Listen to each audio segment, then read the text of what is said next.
I woke up in the hospital, and this is what I remember. And that memory that I lost meant that I couldn't remember anything that had happened in the past 4 to 5 years.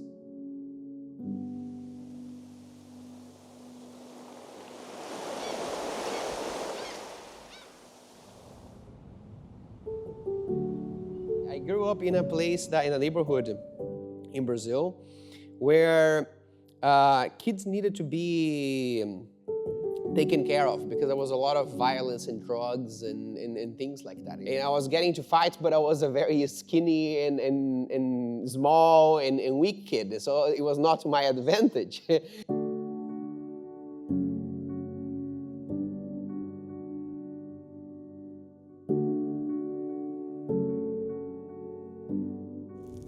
I remember this one episode that I was at school and we were at physical education classes. That to me was my nightmare. And there was one day that we were having a flexibility assessment. And that thing I was really good because I was practicing karate. I was super flexible, I put my legs here and there. And I remember that one assessment is that we sit on the floor with our legs straight and you try to reach your toes. And the cool kids, they were good at football, they couldn't barely reach their knees. They're like that. Right? So when I was there super flexible touching my toes, there was this cool kid that came besides me. And he said, teacher, he can do this because he's short.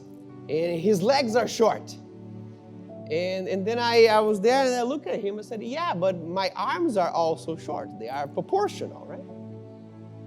And then he slapped me at the back of the head. Bah! And he said, you shut up, you piece of shit. And I kept my head down. I shut up and I stayed that way. The teacher didn't do anything. And that memory disappeared from my mind because it was something too hard to remember or to deal with. It disappeared from the top of the mind, but it was in the back.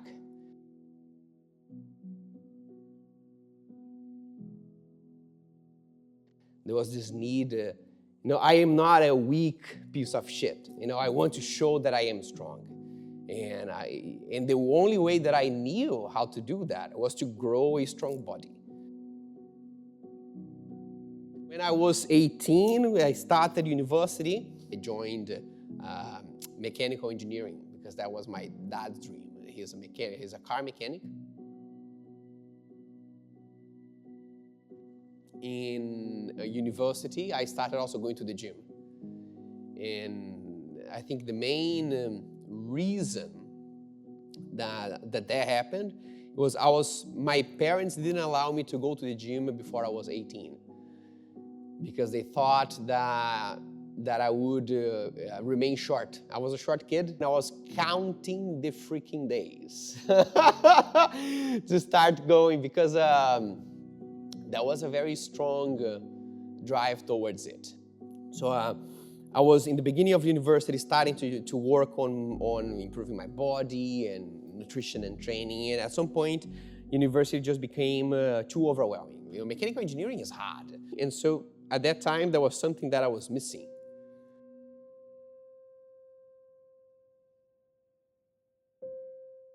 In my second year of university, I had a car accident and I lost memory. The last thing that I remember on that day was entering the car and sitting at the back seat on the right side and just shaking hands with everyone. That's the last thing that I remember. Everything else that I will tell you are things that people told me or things that I saw in the CCTV of the traffic light. But we were going to the bar and we were passing in a crossroad. There was a traffic light that was yellow for us.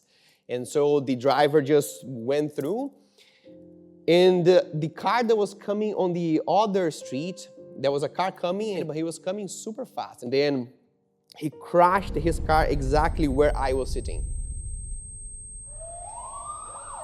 And I hit my head against the window. And this affected the prefrontal cortex, that amongst many things, he holds your short-term memory.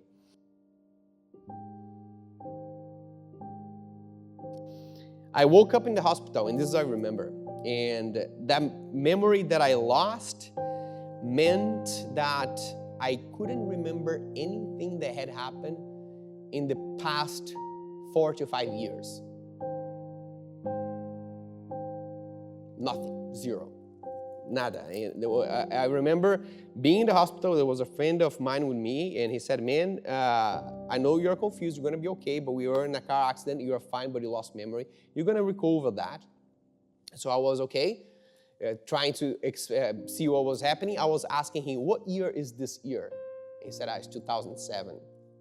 And I was asking him, what do I do in my life? And he said, man, you play the guitar, you go to the gym, and all these kind of things. And he was telling me these things, and I was getting these goosebumps because there were things that I didn't remember I did, but I liked it.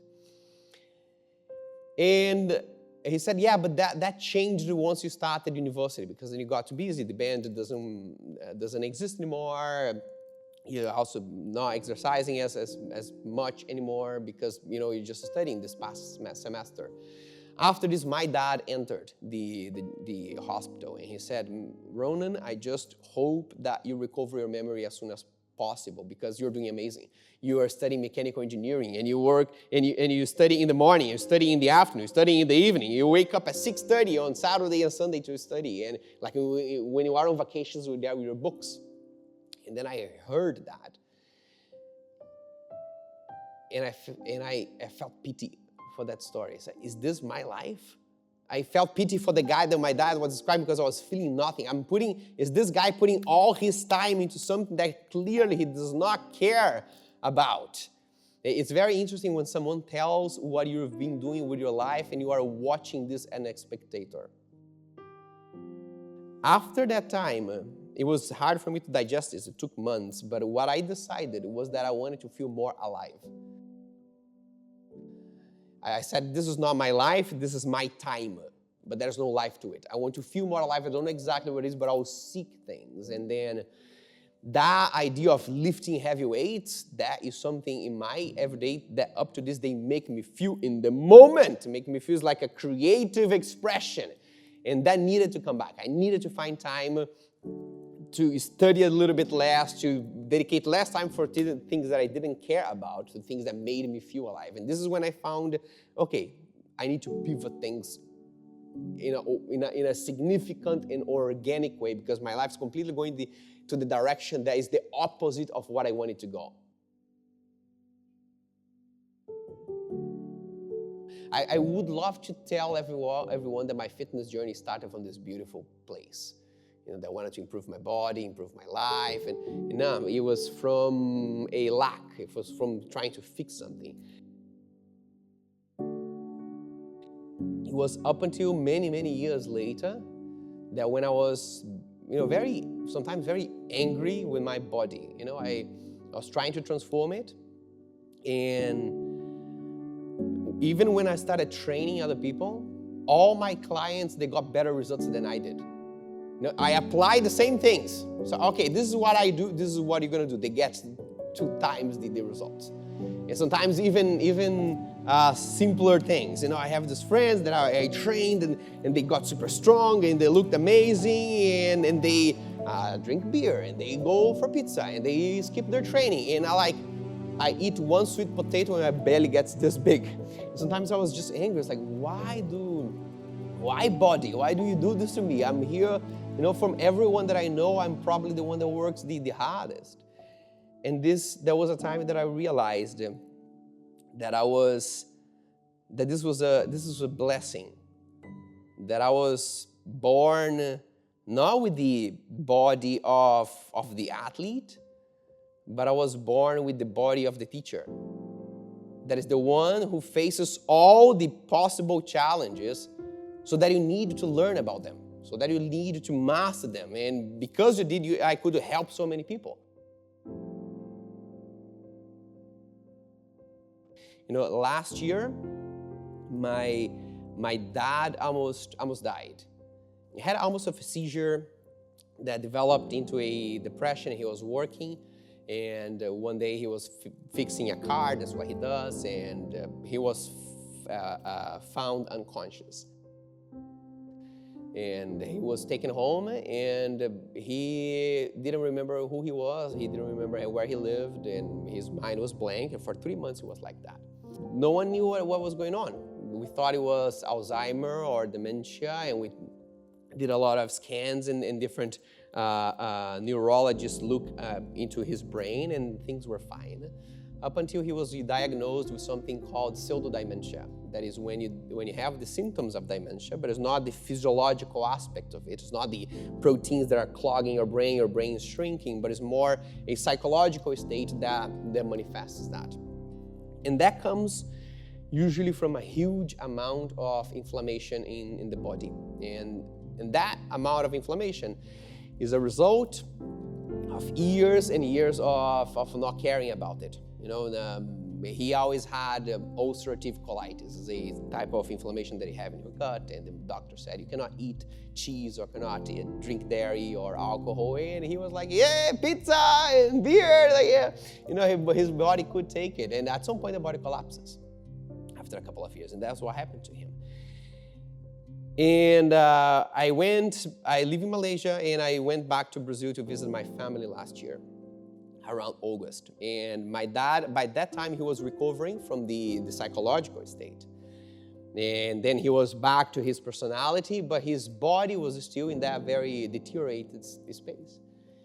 And he was super overweight, and pain here and pain there. He can barely walk, and this kind of things. And then I was there with my dad, and he said, Ronan, I want to change that. It's done for me. And I said, Dad, I know how to do that.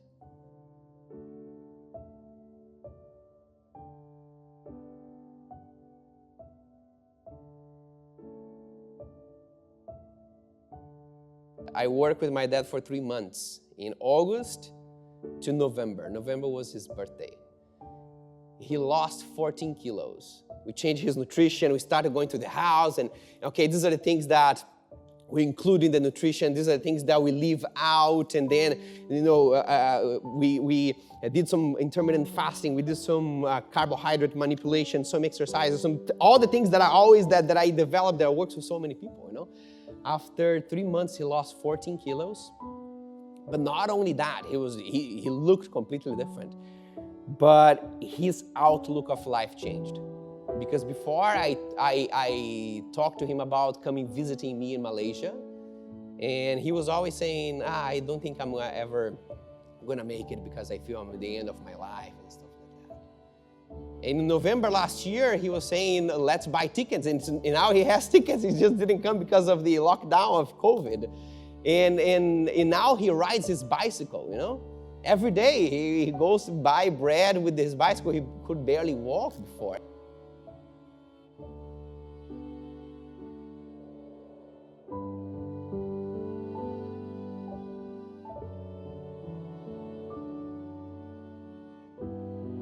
If I went back in time to the time that I was starting my health and fitness journey, and I could give myself an advice, I know what it would be.